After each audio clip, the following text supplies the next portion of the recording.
starts running, we can always edit it. Okay, go ahead. You ready? Mm-hmm. 1, 2, 3. A few days ago, I was working with a group of men, and we decided to have Bible study. And we came up with a plan to have Bible study without the Bible, using the cell phone to understand the connection between it, and we were going to compare it to the pathway to God. And the question was, how does the cell phone work?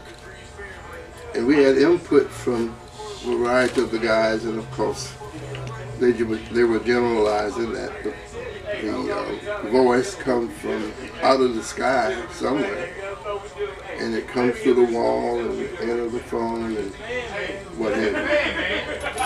But in the process of it entering the phone, we get it for a purpose. It served that purpose by some means. Some we understand and some we don't. And after it comes into the system, we have things to do with it, with the cell phone. And that is, from time to time, we got to recharge it with something. And we have no clue where that thing comes from or how it works. We call it electricity. But even at that, when we sit and try to get an understanding of how the cell phone works,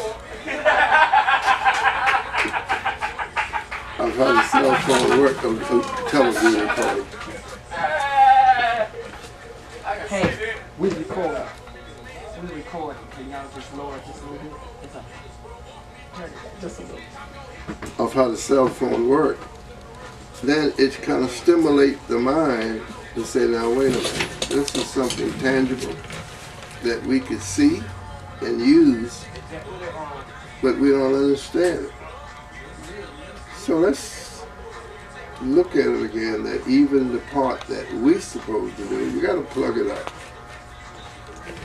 And after we plug it up, from time to time, sometimes we think we got it plugged up, but it's plugged in, but it's not connected. And that sort of reminds me that from time to time, even after we originally connect with God, from time to time we are plugged in, but we're not connected.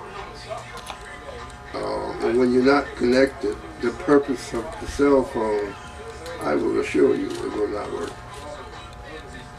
So we got to have another meeting with these guys, and they got to have a better understanding of how this thing works. It seemed to me that the greater the understanding of how your cell phone works would give us an idea of how we can relate to how God works. We know the cell phone works, and we know it comes from something. We know God works, and we know it comes from something.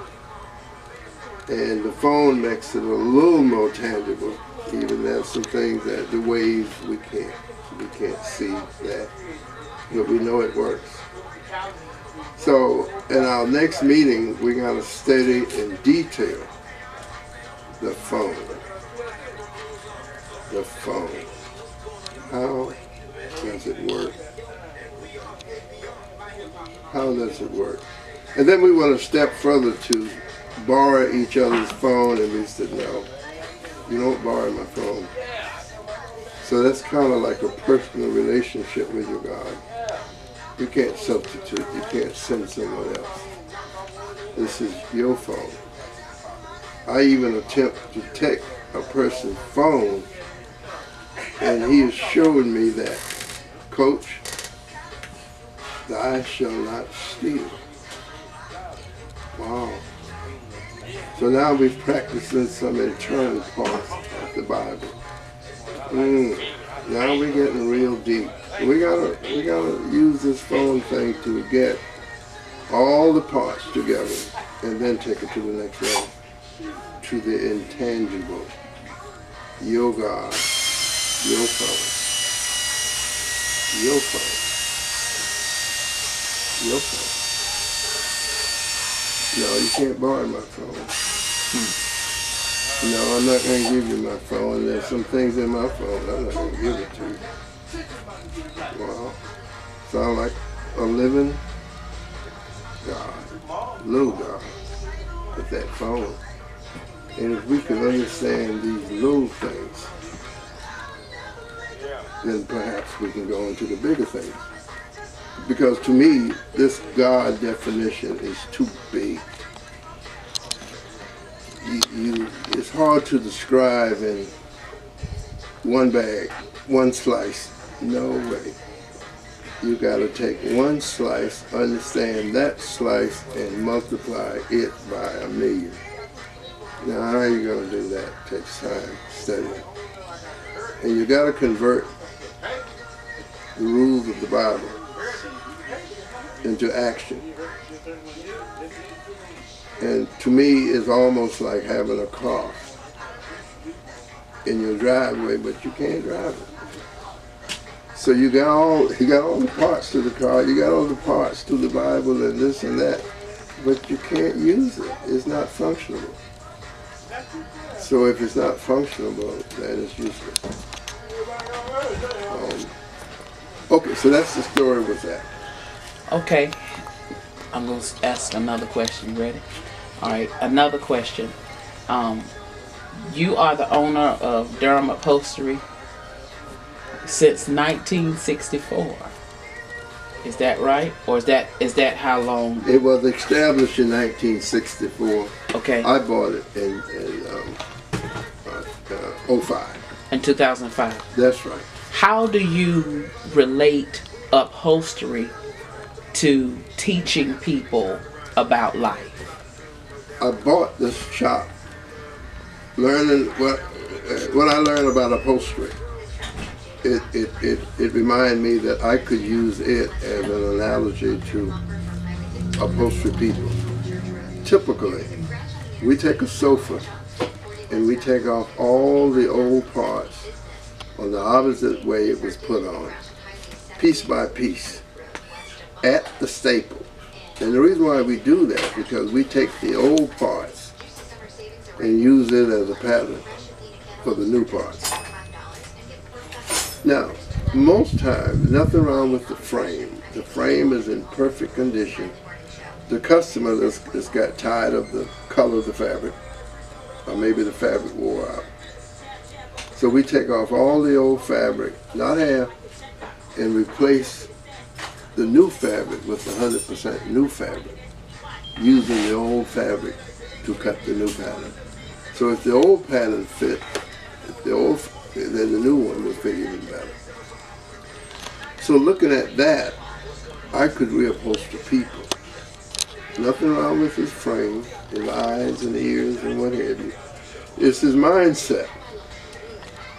Now, if his mindset is a 10-step procedure, 10 parts, and if we remove 10 parts, we got to put 10 parts back. Most treatment for something like that, you remove 8 parts and you put back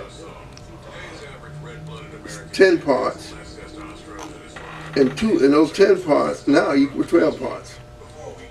So you can't get it right.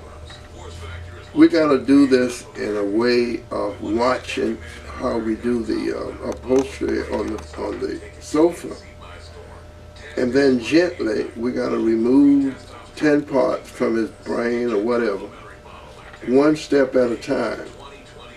But whatever we remove, we got to replace it with something else. And I'm quite sure all of you have had some experience where you took your car to a shaded-free mechanic, and when he completed it and pulled away, there were a couple of bolts that he forgot to put back in. Oh, it'll work, but for a short period of time. So a lot of treatment that people get, they don't put all the parts back, and it will not work. I've had men in here from other organizations that they've had treatment, and they come down at night, and we do removing the fabric from a sofa, and they help me put it back on in an orderly fashion. And when they physically see that, then I'm saying to them, I'm going to do your brain the same way, without any incision. Just do it the same way. And I normally start out by asking them, what are some of your bad habits that has no value? We're going to get rid of those. And especially those who have, if there is such a thing as a negative value, we're going to get rid of those first. Okay, Herbert, tell me some things that you think your life would be better off without. And then, when I hear from them and we play around with the ins and outs, now we got to replace it. And we got to replace it gently with things that eventually he has 100% exchange. I had an experience with one guy, and he was telling me that he started going to church. He was going to church for a couple of years, and it changed his life. But he said nothing changed.